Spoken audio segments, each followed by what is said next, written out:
Coast Guard officials have announced the cause of the engine fire that left the Carnival Triumph stranded at sea for days. An investigator spoke with reporters today. Paige Malone was one of them. She's joining us live from downtown Mobile with an update.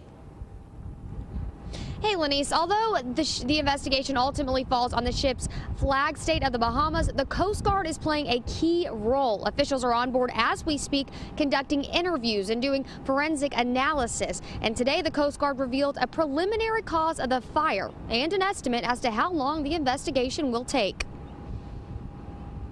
4 days and 21 interviews into the investigation, Coast Guard Lieutenant Commander Teresa Hatfield says a leak in a fuel oil return line caused the fire that left the Triumph dead in the water. The fire started in that area when the fuel sprayed up onto and made contact with a hot surface and caught on fire. Hatfield says the crew quickly responded. Fire suppression was immediately activated by the crew.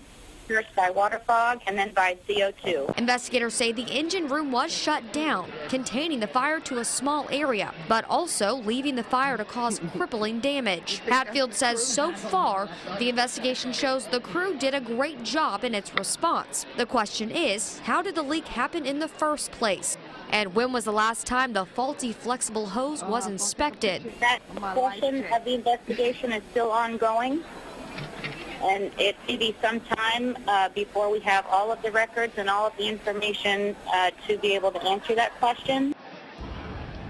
Now, Hatfield says the investigation on board the Triumph will be finished this week, but it's going to take some time to sift through all the documentation and records needed to wrap up the entire investigation. She said that could take up to about 6 months. Now, before the ship is ready for service again, obviously, the necessary repairs will have to be made and inspected.